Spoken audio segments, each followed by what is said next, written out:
Hi കൂട്ടുകാരെ, മിനീസ് കിച്ചണിലേക്ക് എല്ലാവർക്കും സ്വാഗതം. ഇന്ന് ഒരു സ്പൂൺ പഴംപൊരിയാണ് ഉണ്ടാക്കുന്നത്. 5 മിനിറ്റും കൊണ്ട് നമുക്ക് ഉണ്ടാക്കാം. ഏത്തക്കായും കൊണ്ടാണ് സ്പൂൺ പൊരി ഉണ്ടാക്കിയിരിക്കുന്നത്. പഴം കൊണ്ട്, നമ്മുടെ സാധാരണ കൊച്ചു പഴം കൊണ്ട് നമുക്ക് ഉണ്ടാക്കാം. ഈസിയായി 5 മിനിറ്റും കൊണ്ടൊക്കെ നല്ല ടേസ്റ്റായിട്ടുള്ളൊരു പലഹാരമാണ്. വീഡിയോയിലേക്ക് പോകുന്നതിന് മുമ്പ് ഞങ്ങളുടെ വീഡിയോ കണ്ട് ഇഷ്ടപ്പെടുവാണ് ലൈക്ക് ചെയ്ത്, ഷെയർ ചെയ്ത്, കമൻറ്റ് ചെയ്ത്, സബ്സ്ക്രൈബ് ചെയ്യാൻ മറക്കല്ലേ. നല്ല കേക്കിൻ്റെ റെസിപ്പികളൊക്കെ ഉണ്ട്. ഈസിയായി ഉണ്ടാക്കാൻ പറ്റുന്ന പ്ലം കേക്കിൻ്റെയൊക്കെ റെസിപ്പികളുണ്ട്. നിങ്ങൾ കാണാത്തവരൊക്കെ ഒന്ന് കണ്ട് ഞങ്ങളെ സപ്പോർട്ട് ചെയ്യണം. അപ്പോൾ നമുക്ക് വീഡിയോയിലേക്ക് പോകാം. ഏത്തക്കായും കൊണ്ട് സ്പൂൺ പൊരിയാണ് ഉണ്ടാക്കുന്നത്. എപ്പോഴും ഏത്തക്കായും കൊണ്ട് ഏത്തക്കാപ്പമാണല്ലോ ഉണ്ടാക്കുന്നത്. അപ്പോൾ സ്പൂണും കൊണ്ട് കോരി ഒഴിച്ചൊഴിച്ച് നമുക്ക് ഇതും കൊണ്ടുതന്നെ സ്പൂൺ പൊരി ഉണ്ടാക്കാം. അതിനായിട്ട് ഇതുപോലത്തെ 2 ഏത്തക്ക ഞാൻ എടുത്തിട്ടുണ്ട്. ഇതൊന്ന് പൊളിച്ച് ഇതിലേക്ക് ഇട്ടിട്ടുണ്ട്. ഇതുകൊണ്ട് നല്ലോണം ഉടച്ചെടുക്കണം. ഇല്ലെങ്കിൽ കൈ കൊണ്ട് അതിൽ ഉടച്ചാൽ മതി. നല്ലോണം പഴുത്തളിഞ്ഞു പോയത് എടുക്കല്ലേ.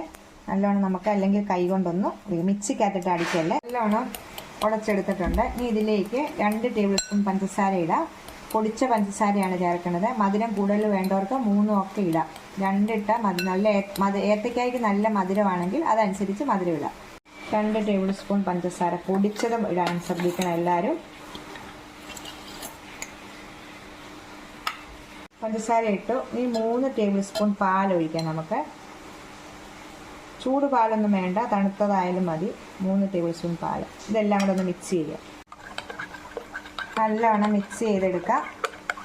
പാലും പഞ്ചസാരയും ഏത്തക്കായും കൂടെ നല്ലോണം മിക്സ് ചെയ്യുക. ഇനി ഇതിലേക്ക് 1/2 കപ്പ് തേങ്ങ, ചിരണ്ടിയ തേങ്ങ ഇടാം. ഇട്ട് നല്ലോണം മിക്സ് ചെയ്തിട്ടുണ്ട്. ഇനി ഇതിലേക്ക് 2 ടേബിൾ സ്പൂൺ കോൺഫ്ലവർ ആണ് ഇടേണ്ടത്. ഏത്തക്കായുടെ അനുസരിച്ച് വേണം ഇതെല്ലാം ചേർക്കാൻ വേണ്ടി. ഇനി 2 സ്പൂൺ മൈദ ഇടണം. 2 ടേബിൾ സ്പൂൺ മൈദ ഇടാം. 1/2 ടീസ്പൂൺ ഏലക്കാപ്പൊടി. എല്ലാം കൂടെ നല്ലോണം ഒന്ന് മിക്സ് ചെയ്തെടുക്കാം. മാവ് റെഡി ആയിട്ടുണ്ട് കണ്ടോ. ഇനി ഇതുപോലെ നമ്മൾ എടുക്കുമ്പം സ്പൂണിൽ എണ്ണയിലേക്ക് ഇങ്ങനെ ഇടുന്നതാണ് സ്പൂൺ പൊരി. നമുക്കെന്താണ് റെഡിയാക്കി എടുക്കാം. ഈ ഏത്തക്ക മിക്സിയിൽ അരച്ചെടുക്കല്ലേ, അത് പ്രത്യേകം ശ്രദ്ധിക്കുക. ഏത്തക്ക ഇടയ്ക്കിടയ്ക്ക് നമുക്ക് കടിക്കാൻ കിട്ടണം. അതുകൊണ്ടാണ് നമ്മൾ മറ്റേ സ്പൂൺ കൊണ്ട് നമ്മളിങ്ങനെ ഉടച്ചെടുക്കും. ചട്ടി അടുപ്പേ വെച്ചിട്ടുണ്ട്. വെളിച്ചെണ്ണയ്ക്കകത്താണ് ഉണ്ടാക്കുന്നത്. വെളിച്ചെണ്ണ കണ്ട് ഒഴിച്ചിട്ടുണ്ട്. എണ്ണ നല്ലോണം ചൂടായിട്ടുണ്ട്. ഇത് നമുക്ക് ഓരോ സ്പൂൺ വെച്ച് ഒഴിച്ച് ഉണ്ടാക്കാം.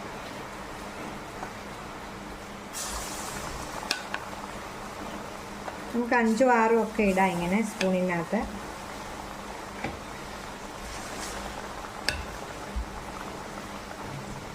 തീ കുറച്ച് വെക്കാൻ ശ്രദ്ധിക്കണം എല്ലാവരും.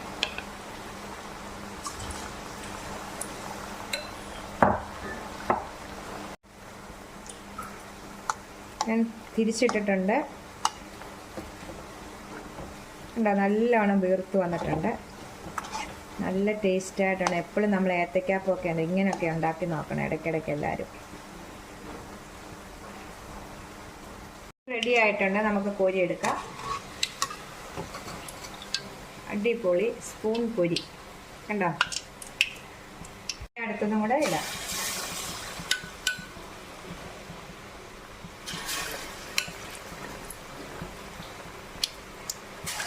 എല്ലാം ഉണ്ടാക്കി കഴിഞ്ഞു. എടുക്കാം. നമുക്ക് തീ ഓഫ് ചെയ്യാം. അങ്ങനെ നമ്മുടെ സ്പൂൺ പൊരി റെഡി ആയിട്ടുണ്ട് കേട്ടോ. 2 ഏത്തക്കായും കൂടെ ഞാൻ 15 എണ്ണം ഉണ്ടാക്കിയിട്ടുണ്ട്. നല്ല ടേസ്റ്റ് ആയിട്ടുള്ള പഞ്ഞി പോലെ ഇരിക്കുന്നത് കേട്ടോ. എല്ലാവരും ഒന്ന് ട്രൈ ചെയ്ത് നോക്കണം. അപ്പോൾ നമുക്ക് അടുത്തൊരു വീഡിയോയിൽ കാണാം. ടാറ്റാ.